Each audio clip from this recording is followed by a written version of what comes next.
The story begins in 1964. As the New York World's Fair crackles with energy, crowds pack every corner, laughing, exploring, wide-eyed at tomorrow's promise. Amid the spectacle stands a boy named Frank. The real magic is what he carries. A prodigious child, he knows this is the biggest day of his life. So he's constructed a jetpack. No toy, no scale model, an actual functioning jetpack, or so the plan goes. He hauls it to the contest with pride, determined to dazzle every judge and prove his abilities to the world. The chief judge, a stern man called Nix, watches as Frank steps forward and shows off his jetpack. For roughly 30 seconds, Nix is genuinely taken with it. Then comes the question that upends everything. Can it actually fly? Frank hesitates. He comes clean. Not yet. Nix's attention evaporates. He sends him away. No functional invention, no entry. End of story. Frank departs, crushed. All the self-doubt his father instilled crashes back. Every occasion he'd been told his time was squandered. His ideas were ridiculous, that he'd never amount to a single thing. He feels utterly alone. Just then, a girl materializes at his side. Her name is Athena, Nix's junior aide, and something sets her apart. A warmth and perceptiveness behind her eyes. Reaching into her coat, she places a tiny orange badge in Frank's palm, one bearing a blue T. She murmurs for him to shadow her and Nix while staying out of sight. Don't be seen. Frank trails some distance behind. Nix steers his party to one of the exhibition's most beloved attractions, a vintage boat ride. The queue stretches too far, so Frank ducks around the edge and slips silently into an unoccupied boat drifting partway through the course. As it glides through the darkened tunnel, something unforeseen occurs. A laser scanner sweeps across Frank's badge, pinned to his chest. A hatch swings open, the boat drops into the dark below. Frank lands inside a peculiar, futuristic-looking wagon. Thrilled, he climbs aboard. At once, metal shutters slam across all the windows and doors. The wagon erupts into violent shaking. Hurled to the floor, Frank can't rise until the convulsions finally cease. When the doors part, he steps onto a fog-shrouded platform, completely uncertain where he is. A flying vehicle shoots past through the fog, and Frank catches sight of Athena and Nix seated within. He tries to sprint after them, yet massive robots abruptly bar his way. He weaves around their metal arms, contorting and dashing along the walkway until he loses his footing and drops over the side onto a lower tier. The jetpack shatters on impact. A helpful robot materializes, scoops up the damaged jetpack, and repairs it immediately. It then returns the jetpack to Frank, fully restored. Just then, a squad of guards storm in to seize him. Frank retreats to the platform's rim and tumbles off once more. Only this time, the jetpack is strapped firmly on. Frank flips the activation switch, and the jetpack surges to life, launching him skyward. He punches up, piercing the fog, and the sight below him steals his breath. A vast, gleaming city sprawls in every direction. Glass towers blazing with light, winged vehicles threading between buildings. People in futuristic clothing move along clean, luminous streets. Tomorrowland, a gathering place for Earth's greatest minds, united to build, invent, and imagine beyond all limits. Frank touches down beside Athena, grinning enormously. He'd finally gotten the jetpack going. He turns to show Nix, yet Nix brushes him off without a glance. Athena reaches for Frank's hand and walks him through it all. "Your life starts here," she says. Welcome. Time jumps forward. It's 2015. Frank has vanished from the narrative for now, yet center stage is about to belong to Casey, a girl in her teens. Casey is sharp, relentless, and brimming with fight. Her father, Eddie, holds a NASA engineering position, but the launch facility he's stationed at faces demolition, and once it's torn down, Eddie loses his job. Casey won't accept it, so she slips onto the grounds after dark and begins wrecking the equipment. Cranes, machines, tools. Casey knocks out every last one. Lurking in the shadows is Athena. She's kept watch on Casey for some time. Once Casey slips home, Athena trails her to where the driveway is, produces a compact scanner, and lifts DNA off the bike helmet. That data gets fed into a Tomorrowland pin, the sole one she has left. Next morning, Eddie hears from work. Casey assumes the sabotage did the trick, but Eddie delivers bad news. They're just sending in new cranes. Nothing about her plan made a difference. He urges her to quit, but Casey won't budge. Abandoning hope is always the wrong move, she insists. Holding on to it is what matters most. That night, Casey makes another attempt, but officers are already waiting. She's taken in. Hours later, somebody posts her bail. She heads to the front desk to retrieve her belongings. In the pickup tray sits something unexpected, an orange pin no bigger than a coin, the letter T on it in blue. She touches it, and a vision erupts. A breathtaking futuristic city, bathed in golden radiance. Then the pin escapes her grasp, and she's standing in that booking area again. She reaches for it once more. The same vision. She clutches it firmly, trying to move toward the city, yet keeps colliding with obstacles in reality. People, walls, chairs. What the pin does is only show her the vision. She hasn't moved an inch. Determined not to draw attention, she folds the pin inside some gum foil and tucks it away. Eddie comes to collect her. On the ride home, he reprimands her for reckless behavior. Casey works to get him to see her side. His palm is where she forces the pin, swearing and holds all the answers. Yet the moment Eddie grips it,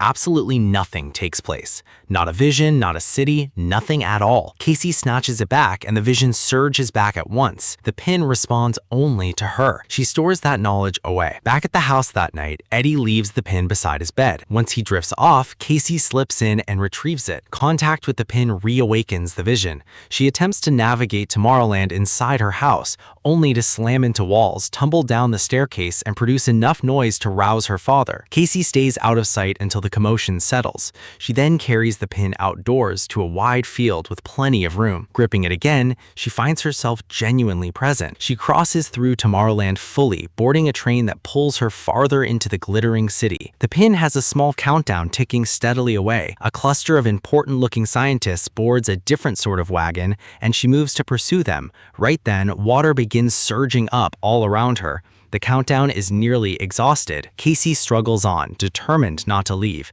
Yet Tomorrowland crumbles and she winds up stranded in a swamp, completely cut off from civilization. Arriving home, she shakes her younger brother Nate awake and needs his dad's password computer. The two of them go online and turn up an ad, a shop that deals in peculiar pins. Casey notes the address. She asks Nate to make excuses to her dad, telling him she'll be out camping with some friends. Athena arrives at the door the following morning. Nate delivers the camping excuse. Athena watches him in silence, and she can see right through it. Calm and unhurried, she nudges him until he finally cracks and comes clean. Casey locates the place from the listing. Both attendants at the counter practically glow the instant they spot the pin. What she witnessed was genuine, they confirm. Tomorrowland is an actual place, constructed by history's greatest minds of science, shielded from power and greed, a haven where pure ingenuity could flourish. Entry requires the pin. They propose buying it and press Casey on where she got it. She refuses, so one presses a hidden button. The doors seal and both draw futuristic plasma weapons. Casey scrambles behind the displays, trying to stay hidden. They locate her and press for information about some girl. Right as things are poised to turn very ugly, a grenade shatters the window. The blast generates a force field, locking both clerks rigid inside a sphere of energy. Athena enters without panic, weapons drawn. She informs Casey the device is a time bomb that won't hold long. She helps pry Casey's hand loose, but doing so accidentally deactivates it early. The field collapses and the clerks break free. They charge. A chaotic brawl erupts. Athena landing punches, Casey hurling merchandise off the shelves, both working side by side to fend off the attackers. Then Athena tears the head clean off of one of them. Wires and circuits come spilling out. Casey gapes. Both turn out to be animatronics. Robots. Athena yanks Casey out right as the two clerks trigger their self-destruct sequence. Behind them, the shop detonates. Athena jimmies open a nearby car, uses a specialized tool to start it, and pushes Casey in. Racing along the road, Casey fires off questions. Athena reveals it was she who slipped Casey the pin, but mid-explanation, something goes wrong. Her voice crackles and drops out. Her limbs stutter and lock. Then, with total composure, she reaches up and resets herself. Casey looks on in horror. Athena is a robot as well. Panicked, Casey flings open the door and leaps out mid-drive. Athena sprints after her along the road and veers directly into a truck's path. The vehicle strikes Athena at top speed. Its driver climbs out to assess the situation, and Casey grabs the chance to steal the truck. Athena, however, is entirely unharmed. She rises, gives chase, vaults in through the window, snatches the keys, and seals Casey inside. Casey screams. Athena holds still and lets her settle. Then she delivers the truth. Casey holds the final Tomorrowland pin, and reaching that place is urgent. Someone erected something that was never meant to be built, something dangerous. At the same time, officers descend on the wrecked shop and begin picking through the rubble. A man called Dave arrives, declaring he's with the Secret Service. With a single glance at the scorched robot head lying there, he draws an advanced weapon and guns down each officer present without pause. He addresses his crew with the update. They've tracked down the girl. Word needs to reach next. Athena ferries Casey on a cross-country journey toward New York. Casey peppers her with questions, yet Athena keeps largely to herself, killing each exchange before it can develop. Only once Casey nods off does Athena ride on in quiet, privately revisiting recollections of earlier days. At dawn, Casey is startled awake when Athena shoves her from the truck before a rural house and speeds off. With no alternative,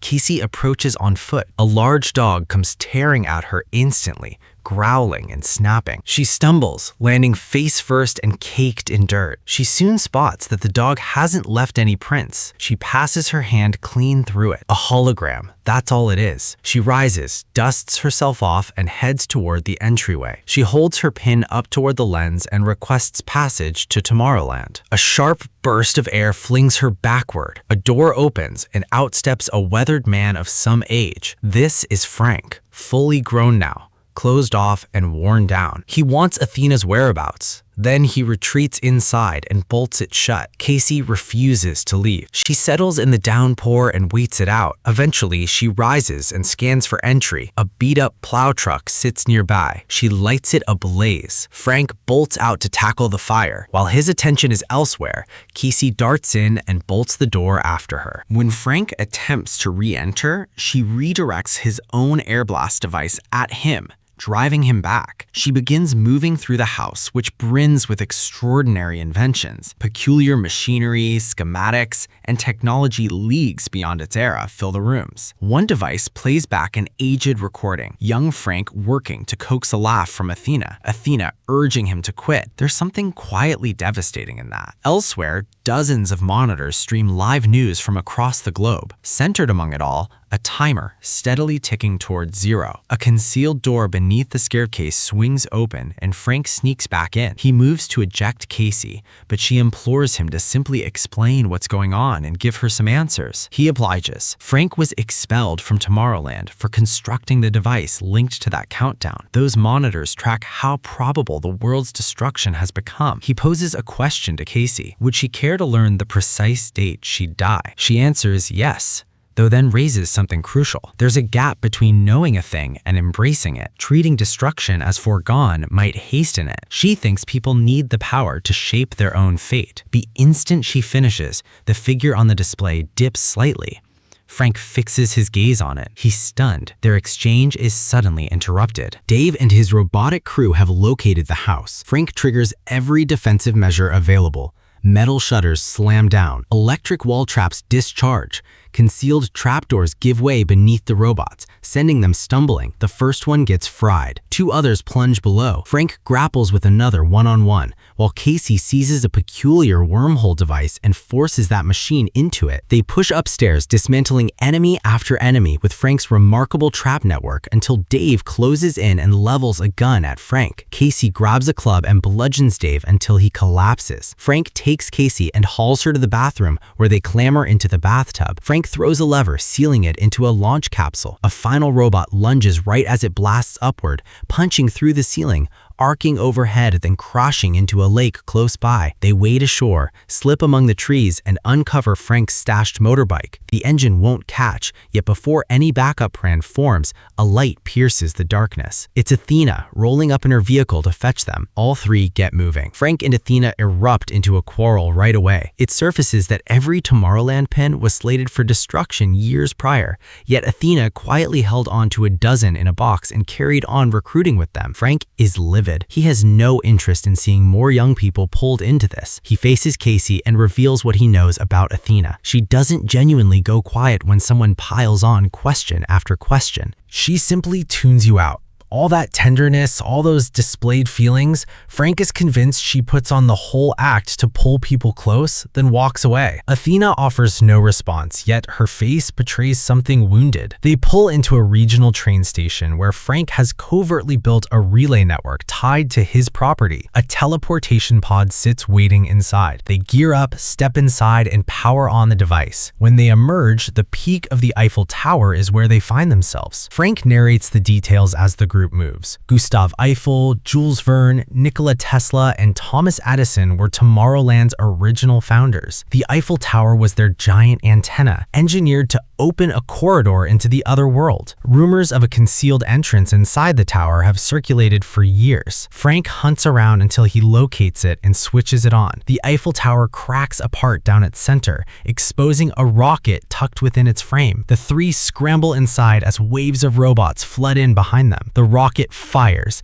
Its launch energy knocks every robot from the structure, sending the rocket screaming upward. At a tremendous altitude, it tilts and plunges back down at breathtaking speed, slicing open a portal on its way. They tear through it. They touch down in Tomorrowland, yet it bears no resemblance to the radiant, flourishing city Frank once knew. The city has grown hushed and dim. Security forces detect them right away. They are boxed in. Nix, governor of the city and the very judge who once turned young Frank away from the World's Fair, appears to order their arrest. Frank and Athena stop him cold with a single revelation. Casey had managed to drag that number on the screens downward by nothing more than speaking. Color drains from Nix's face. He escorts them to headquarters, where Frank's creation occupies the heart of the building, the tachyon machine. Powered by particles that outpace light, it can peer into time itself. As the elevator climbs, visions of the future materialize around Casey as holograms,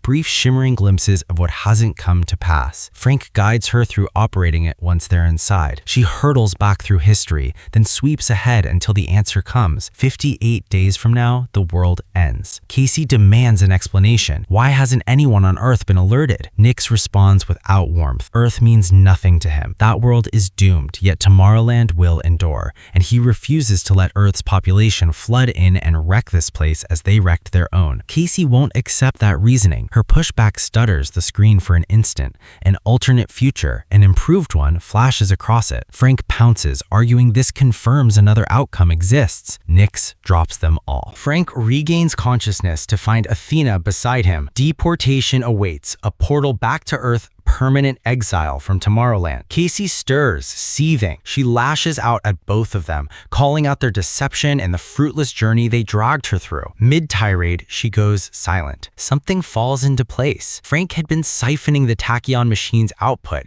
and routing it to every screen in his home. Only that output refuses to stay contained. It bleeds across the entire globe, driving doom-laden visions directly into billions of people's awareness. Every disaster bulletin, every apocalyptic headline, every nameless dread people carry without being able to explain it. All of it traces back to this feed. Humanity has been absorbing a transmission of its own annihilation and gradually conceding it cannot be avoided. Then Casey's optimism fractured something. Her conviction that a better future existed lit one up, however briefly. So if this feed is sapping the world's will, cutting it off could restore humanity's capacity to envision something more hopeful. The guards step in to move them along. Casey lays out what she has worked out, then urges Nix to power the machine down. Nix informs her it has no kill switch. The composure in his tone alerts Frank. This was no accident. Nix made a deliberate choice. He walks them through his thinking. He had attempted to alert governments to the looming disaster and nobody listened. So he pushed the warning directly into the collective unconscious, hoping the gravity of impending doom would drive people to fight back. It had the opposite effect. Rather than meeting the challenge,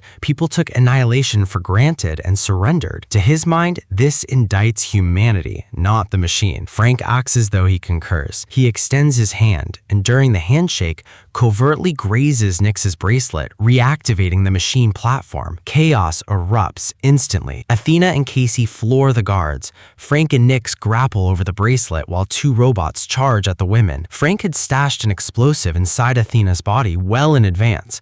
only the robot sees her, cutting off any chance to use it. She passes it to Casey and keeps sprawling. Casey dashes onto the platform, which heaves and spins out of control as Frank and Nix tussle over who commands it. Across the portal opening, Athena pins one robot and rams it into its partner, sending that one sailing through the gap and slamming into Nix. Casey gets her hands on the explosive and readies herself to hurl it. Nix tears the bracelet free and drags the platform down. Athena barrels in with the remaining robot, steadies the platform, then sprints to the console to seal the gateway. That robot is eliminated. Frank and Nix find themselves stranded beyond the shrinking portal, barely clawing back in time. The explosive is flung through the last sliver of the gap and detonates harmlessly on the far side. The gateway collapses, crashing squarely onto Nix. Nix is pinned under it, yet a weapon lies within reach. He stretches for it and trains it on Frank. Athena catches what's unfolding. A split-second vision flares, Frank taking the shot. She bolts, throwing herself into the line of fire. The round meant for Frank strikes her instead. Casey wrenches the gun from Nix. Frank sinks to his knees at Athena's side, urging her that they can still reach a repair facility in time. Athena shakes her head. They can't, but she has something she must tell him before she's gone. Audio logs begin to play, journals she kept across every year they spent apart. Young Frank had feelings for her. The moment he understood she was mechanical, something in him shattered. It wounded her too. She captured it all. Each time he stirred an emotion no robot was ever designed to have. She held on to every single entry. Frank listens, his eyes welling. Athena tells him her faith in him never broke. Not once. Her systems begin shutting down. She gives him his task, use her body's detonation to demolish the machine. He scoops her up and buckles on a jetpack, the same type he once constructed during a World's Fair in his youth, ages ago. He ascends with her, the machine shrinking below. They say farewell. He releases her. Athena plunges into the core of the tachyon machine. The detonation is colossal. The whole structure implodes, shredding itself to pieces. Rubble cascades down, burying Nix underneath. Tomorrowland goes dark. Power cuts out. Frank wrestles with thruster controls, barely pulling off a bone-jarring but survivable drop into the river. Casey sprints over. Breathing hard and seated side by side, they discuss the road ahead. Visions of alternate futures ripple around them until the answer crystallizes. Frank's first task is rebuilding the portal, giving Casey a path back to her family. Then the two of them start fresh. Robots cast in Athena's likeness are dispatched, each serving her purpose. Portals carry them across the globe, drifting past crowds, into classrooms, labs, workshops, and garages alike, depositing something at each stop. An orange pen, small, its blue T stamped on the surface, not meant for all, reserved for those who still hold that tomorrow can outpace today. The visionaries, the constructors, the unyielding optimists who won't concede that ruin is unavoidable. Those cut from Frank's mold. Because Tomorrowland was never purely a location. It was a pledge that should sufficient gifted, hopeful minds converge with latitude to dream and the drive to construct, anything becomes achievable. Out there somewhere, the next crop of such minds has yet to be discovered. And that's the end of the recap. If you enjoyed this video, don't forget to leave a like, subscribe for more amazing movie recaps, and be sure to join our community through the links in the description. Thanks for watching, and I'll see you in the next one.